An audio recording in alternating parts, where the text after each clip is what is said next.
we've talked about the ethical and moral crisis in American life, how there is a moral law, and we're able to know it. And third, how we behave in a way that while knowing what's right, we also do what's right. Join us while the panel and the students discuss this issue.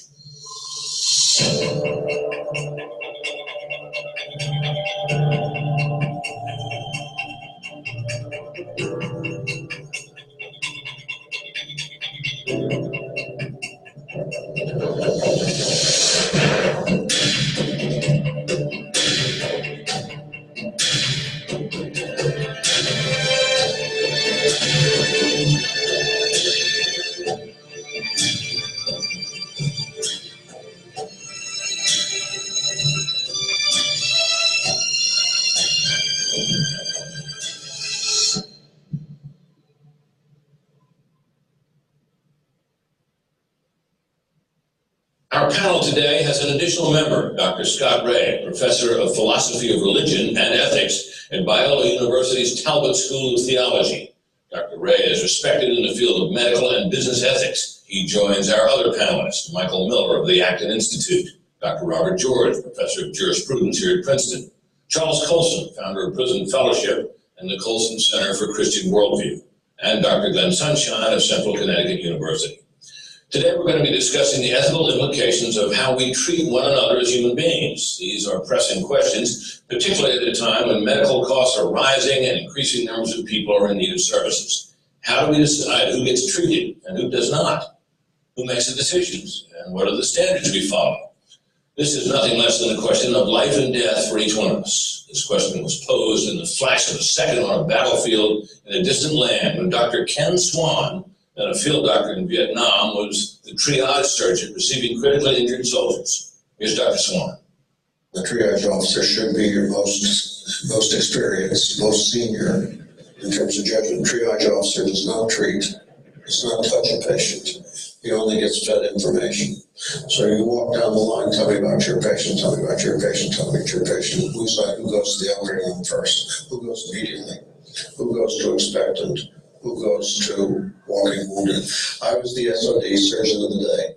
So I was sitting in a back room actually having coffee with the nurses, just small talk, and the nurse came. She came running in and said, we got a very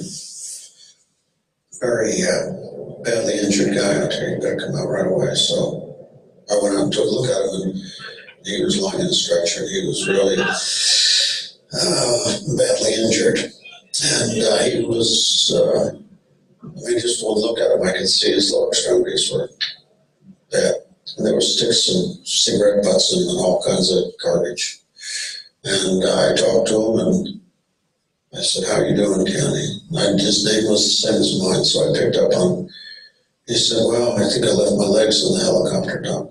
And I remember saying to myself, and I wrote it down in a letter I sent my wife, I might just as well have left him in the helicopter because they're no good. He had a wound in his left eye, and he had an injury to his fifth finger, and his right testicle was injured. His elbows, upper extremities elbows, were badly fractured. But his vital signs were intact and fairly normal. He needed to have both lower extremities amputated. He needed, as we found out from radiograms, that what had gone in here was now inside his skull, so in his frontal lobe, so he needed a craniectomy and to drain one of his brain, and he needed to have this eye taken out. And so he needed the urologist, we needed the neurosurgeon, the orthopedic surgeon, myself, and we went to work. It took, we say, about 6 hours to get all that done. Well, after we finished, the chief of professional services, a lieutenant colonel, when he put his arm around me and said, Brother Kenneth, I think you should know that the boys think maybe you should let that fellow go last night. I was sort of, oh my God, I never even thought of that. Never even thought about it. And I was very defensive, and I said, well, I was trying to take care of the sick and wounded. God will decide who lives or dies.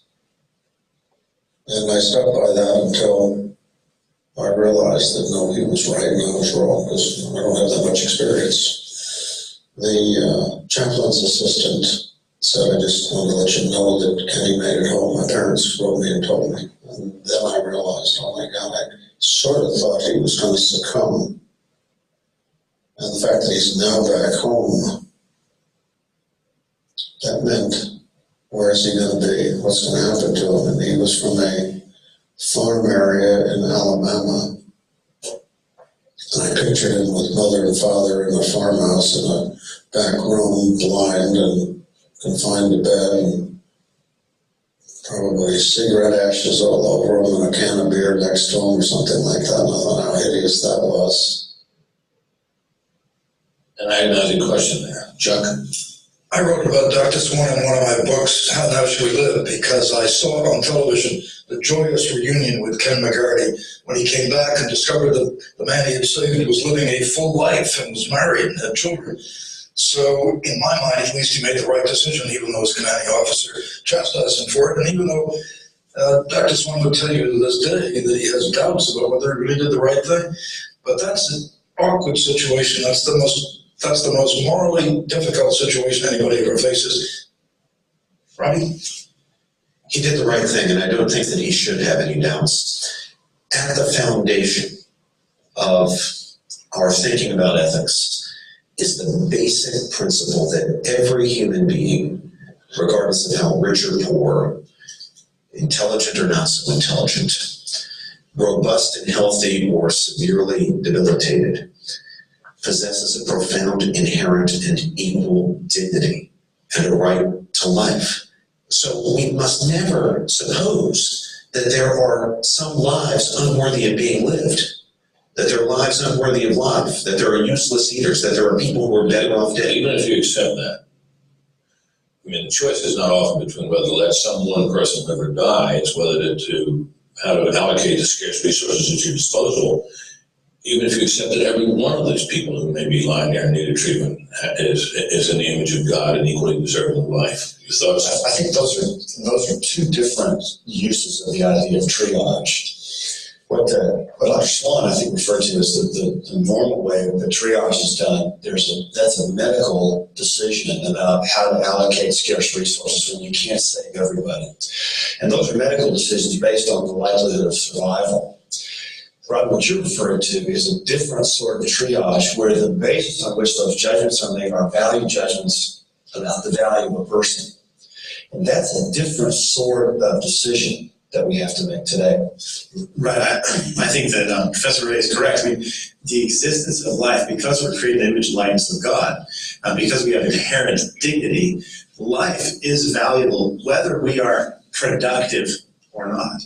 And when we start to reduce things to productivity or to utility, then we go from a situation of scarce resources in the battlefield to now thinking purely utilitarian means, a cost-benefit analysis, whether we should say, for example, elderly people who had a stroke or Down syndrome. And actually, that's not very different from Dr. Swan's situation. He specified that there was some routine care going on, but there was no one else coming in that was injured.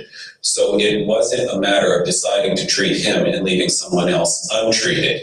It was a question of whether he was worth treating at all. Right. Because all that, which gets us back to your point, which is all other things being equal. And in this case, apparently all other things were equal. The question is whether to let someone die or not. And that's and that's, I think, the real question confronting us as a culture and as a polity. Either we are going to stick at the basis of our ethics and at the base of our medicine with the proposition that every human being has profound, inherent, and equal dignity, or we're going to abandon that in favor of the view that was once associated with a movement known as eugenics, which distinguished some people as superior and other people as inferior, and favored those who were allegedly superior over the inferior. Now, the eugenics movement got a bad name because of its association with the Nazis. The idea of Lebensvertens Leben, lives unworthy of life. You know what the Nazis did to lives they thought were unworthy of life. But what people forget is that the Nazis didn't invent that doctrine. They picked it up. The doctrine was invented not by these thugs, but by well-educated, polite, liberal thinking people, progressives, people like Hogan Binning, who wrote the book, Lives Unworthy of Life. They were a doctor and a lawyer in Germany in the Weimar Republic before the rise of the Nazis, who promoted the eugenics idea. It also became very popular in the United States, not among thuggish people, but in the elite sector of the culture. No less than Oliver Wendell Holmes, the great American jurist and Supreme Court justice in a famous case called Buck against Bell, endorsed the eugenics doctrine by saying, with respect to the forced sterilization of a woman who was thought to be mentally disabled, that 3 generations of imbeciles is enough. Well, eugenics suffered from having a bad name because of association with the Nazis for a long time, but it's back. And we now face the question, are we going to buy it or not buy it? And we have to resist that with all our might. There is another aspect to this ethical dilemma, and it goes to the question of whether what you might decide to do may harm others. Father Robert Sirico has examined this question. What if your actions to do good actually cause harm to someone else? After that, we'll hear a very personal view on the subject of caring for those with significant physical handicaps. Father Sirico. The doctor would treat the most urgent situation, the person perhaps nearest death, but not yet dead. And in the process of treating that person, other people may be waiting for the treatment and may in fact die as a result of the good that the doctor is doing. Now that might have been foreseen, but not intended. And there was a certain risk, a certain amount of prudence that was required in order to make that priority. And so the principle of double effect never allows one to choose an evil, but to choose a good, understanding that an evil may actually result as a kind of side issue. It's important to understand that the principle of double effect is not a utilitarian consideration. It is based on objective moral norms and goods. When I first became spinal cord injured and realized my quadriplegia was total and permanent, at first I didn't want to live. I mean, I think that's because back then I was way too influenced by the things that society values, like appearance, abilities, whether or not I could contribute, whether or not I could walk or run. Yet, even though I could not use my hands or legs, I was still the same person. I was still me. And my instinctive desire to live far outweighed my despair. And that's when I began to look into the Bible. I had to understand why I still prized my life. And the Bible showed me that it centered on my being created by a God of intent and compassion. This wasn't any accident. This was his plan. And my dignity as a human being was directly linked to God. Society may say that it extols human dignity, but it does not, it cannot. Because when you take that out of the picture, we're not even glorified animals. And that spells bad news for people with disabilities.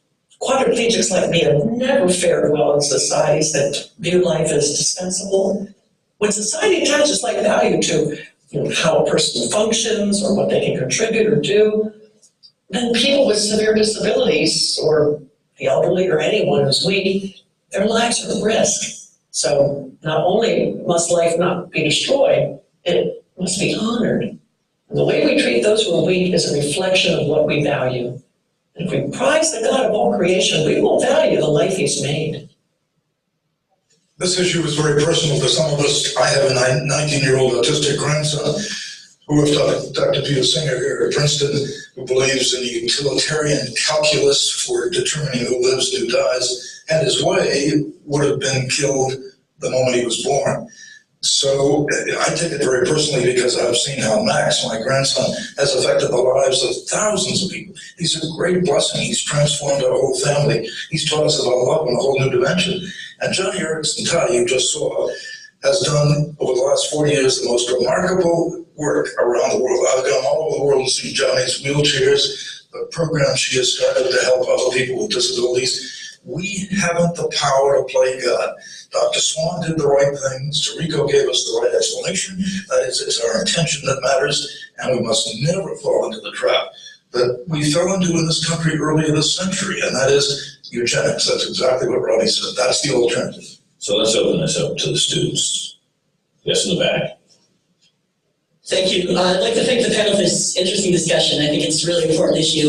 Over 10 million children die each year for largely preventable causes. This is children under the age of 5. They don't have access to services or any way to access the medical technologies that could save their lives. So I guess my question for the panel is, what can we do to make sure that the ability to pay doesn't triage so many human beings out of access to health services, and what should we do?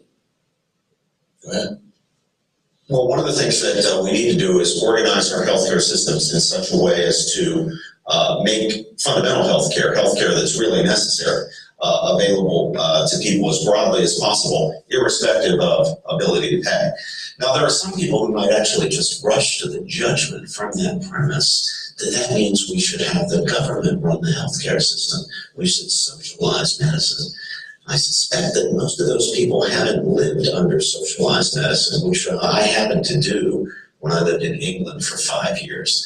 I can tell you the story of a dear friend of mine whose name is Nancy Brown, she was a dishwasher in New College, Oxford. I got to know her very well when I was a lecturer there. Nancy died waiting online for a routine mastectomy that would have saved her life, despite my efforts on her behalf. When I went out to the Radcliffe Hospital and demanded to speak to the person in charge and started throwing furniture around because this woman was waiting on a list. So we shouldn't rush to any conclusions about exactly how we should organize the system, and certainly we shouldn't rush to the conclusion that we should have a government-run healthcare system in order to bring healthcare to as many people as possible. Now we have a lot of questions that are of a different nature, questions about economics, questions about sociology, prudential judgments that need to be made, for which the moral propositions will not provide answers just by themselves. But somehow, in this new environment we're facing, decisions are going to have to be made about who gets treated and how much and how well and who does not. So how do we adapt the concept that all life is precious and all human beings are equal before God in this new world? Well, I think for one, you can affirm that all life is precious and has value, but at the same time not affirm that it's the highest good.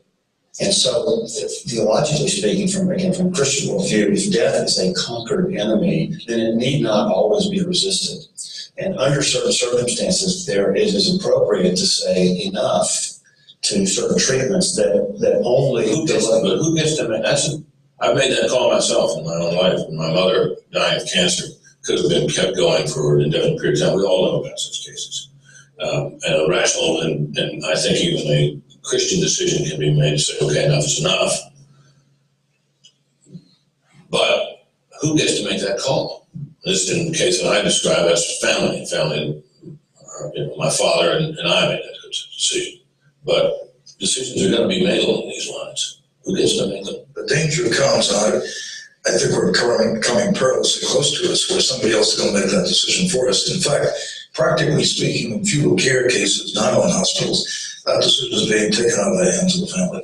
We've got to guard against this. Unfortunately now, the concept of futility is being manipulated by those who do not cling to an ethic of the sanctity of human life to authorize what is in effect killing people. So we need to be very, very careful moving here. I mean, I just would agree with that. I think that's the danger. I mean, life has sanctity, it has dignity, and we don't have the right to take our own lives or the life of our mother, father, brother, sister. And so there's even a dangerous area where we're treading when you say, who's going to be able to make this decision? I mean, this is fundamentally a problem with government running healthcare, because it takes a utilitarian approach. But even the family has to make a decision, as Professor George said, in light of the truth about the human person. And this goes back to the whole discussion that we've had throughout these panels about how a proper understanding of who the human person is and what the person is in relationship to others and to society. If we lose that, and we are losing that, it becomes very, very dangerous, especially for certain groups, the unborn, the elderly, and the disabled. One question that's raised is whether, As Governor Richard Lamb famously said, the old have a duty to die. Dr. Chris Hook of the Mayo Clinic in Rochester, Minnesota, has a story about just how complicated medical ethics can become in an age where the unimaginable has become possible. New questions are raised on old issues that many had thought were settled return. The eugenics movement did not go away. It really changed how it expressed itself with the explosion of genetic information through the Human Genome Project. The use of that information for reproductive choice, and that's not just necessarily to abort or to not implant embryos, but to whether or not to conceive children in the first place and consider adoption or other things. That information is going to be used. There has been the use of pre-implantation genetic diagnosis to allow certain normal individuals to live while other normal embryos were discarded. I'll give you an example. In 2001, there was a case of a young woman, a little girl, who had an inherited bone marrow problem called Fanconi's anemia. The best way to cure this was through a matched sibling bone marrow transplant. And you could get from a non-sibling donor, but there would be other immunologic consequences and elements of that. So her parents went and conceived roughly 30 embryos through in vitro fertilization. They first checked them for the presence or absence of the Fanconi's anemia gene, discarded those that had the defect. They then did testing to see if the embryos were going to be a perfect match for the young girl. And even though they were normal, if they weren't a match, they were discarded. And that left 4, and then they did single embryo transfers, and ultimately a brother was born who served as a bone marrow donor. Now, on one sense, one can certainly understand the desires of a parent to do what they could to save their child.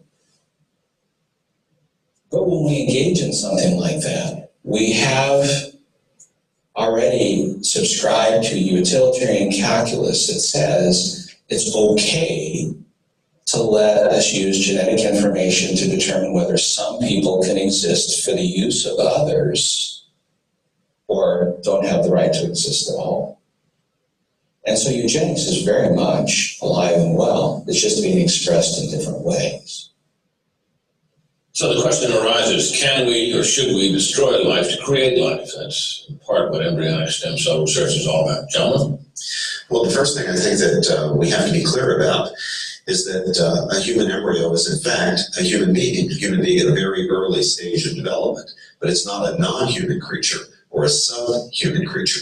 Each of us who is today an adult was at an earlier stage of his or her life, an adolescent, and before that a child, before that a newborn infant, and before that fetus, and before that an embryo. These terms don't mean different things or different kinds of things. They name the same kind of thing and mean the same thing, that is a human being in different stages of development. So we're talking about the taking of human life here, which Dr. Hook admirably made very clear. If you want to know what a human embryo is, just look at any of the textbooks that are used in human medicine and anatomy, and you'll see what it is. The real question is, are we willing to sacrifice the lives of some human beings for the sake of others? And that means, are we willing to give up the sanctity of human life ethic in favor of an ethics of eugenics? Sunshine.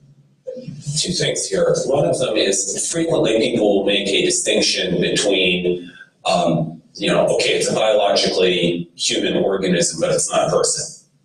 And the people who make that distinction will then promptly say that people who are pro-life are introducing their own philosophy or theology into the discussion.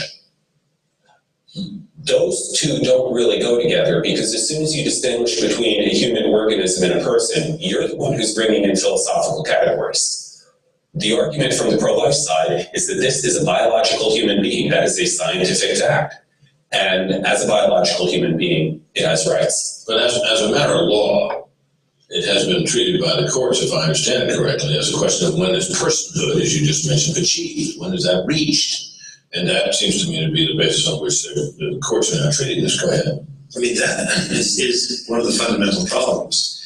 If we accept biological reality that an embryo is a human being, so then the question becomes what makes a person? And so then we're at a purely arbitrary definition of what it means to be a person. And we go back to the question of who decides? It's power. So, for example, some people define unborn children as non-persons, right? Well, if that person, let's say another person defined a certain minority group as non-persons. We know that the German National Socialists defined Jews as non-persons and homosexuals and invalids as non-persons. Well, the problem is, and this goes back to that you have no ground to stand on to say why the Nazi is wrong to define Jewish or homosexual or invalid out of their personhood. And so it ends up becoming a consensus or something else, but consensus does not equal truth. Go ahead. And to take this a step beyond the Nazis, I want to go back to Rome. In ancient Rome, the 12 tables of law, which are the foundation for Roman law, said that every handicapped child that was born had to be killed. When Christianity came along, they opposed abortion and infanticide, coming out of the Jewish tradition, actually, on this point. And actually, the first time that Christians ever appealed to the Roman government in the midst of persecution of Christians, the first legal appeal they made to the Roman government wasn't to stop persecution, it was to stop killing innocent babies. It was to stop infanticide and abortion as legal murder. What people don't understand is that the opposition to abortion and infanticide stems from precisely the same ideas that lead the early Christians to oppose slavery, to promote women and the position of women in the communities, to support the general ideas that will emerge as the Western tradition of human rights. I think we have to have the candor to say that we don't need to go to the Nazis or even to the ancient Romans to see a society that dehumanizes some people by distinguishing human being from person. Look at the Dred Scott decision in the United States just before the Civil War in the 1850s, when Supreme Court justices were a majority, opinion by Chief Justice Taney, Chief Justice of the Supreme Court, essentially ruled that our African American brothers and sisters, though in fact they were human beings from a biological point of view, did not have the full rights of human beings. Sorry, Britt, one other thing you said, maybe I'm changing direction here, but you asked, what are we going to do? And I think one thing we have to realize is that we can never do an evil to attain a good. And this is a fundamental moral problem, that if we think we can do evil to attain some good, then ultimately we're playing God, and we'll have no idea of the consequences that could come from that evil. That's right. A view like Professor Singer's supposes that there is a distinction between human beings and persons. To his credit, Professor Singer does concede that the child in the womb or in the petri dish is a human being. He doesn't deny that, doesn't try to run away from it, as so many do. Professor Singer doesn't think that an infant has a moral right to life.